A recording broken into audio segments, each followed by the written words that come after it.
One day, Edward was in the shed where he lived with the other engines. They were all bigger than Edward and boasted about it. "The driver won't choose you again," said Gordon. "He wants strong engines like us." But the driver and fireman felt sorry for Edward. "Would you like to come out today?" "Oh, yes, please," said Edward. So they lit his fire, made lots of steam, and Edward puffed away. The other engines were very cross of being left behind.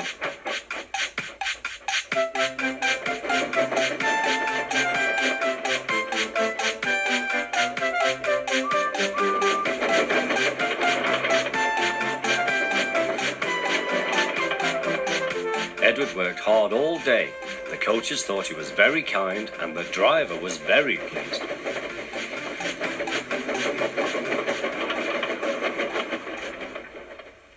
"I'm going out again tomorrow," Edward told the other engines that night. "What do you think of that?"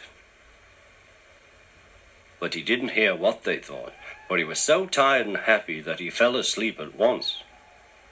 Next morning, Edward woke up to find nothing had changed. Gordon was still boasting. "You watch me, little Edward, as I rush through with the express. That will be a splendid sight for you. Goodbye, little Edward. Look out for me this afternoon."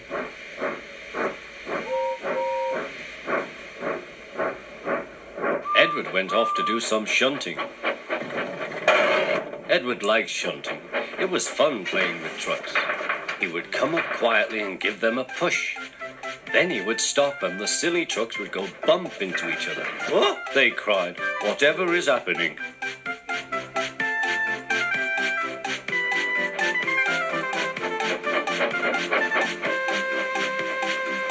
Edward played till there were no more trucks. Then he stopped to rest. Presently he heard a whistle. Gordon was very cross. Instead of nice shining coaches, he was pulling a lot of very dirty trucks. "A goods train, a goods train, a goods train," he grumbled. "The shame of it, the shame of it, oh, the shame of it." Edward laughed and went to find some more trucks. Then there was trouble. "Gordon can't get up the hill," the porter called to Edward's driver. "Will you take Edward and push him, please?" They found Gordon halfway up and very cross. His driver and fireman were talking to him severely. "You're not trying." "I can't do it," said Gordon. "The noisy trucks hold an engine back so." Edward's driver came up. "We've come to push." "No use at all," said Gordon. "You wait and see," replied Edward's driver. They brought the train back to the bottom of the hill.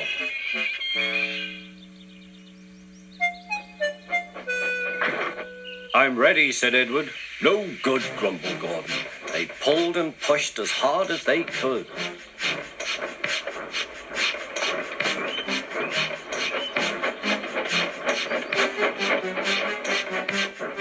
"I can't do it, I can't do it, I can't do it," puffed Gordon. "I will do it, I will do it, I will do it," puffed Edward. Edward pushed and puffed and puffed and pushed as hard as ever he could. And almost before he realized it, Gordon found himself at the top of the hill.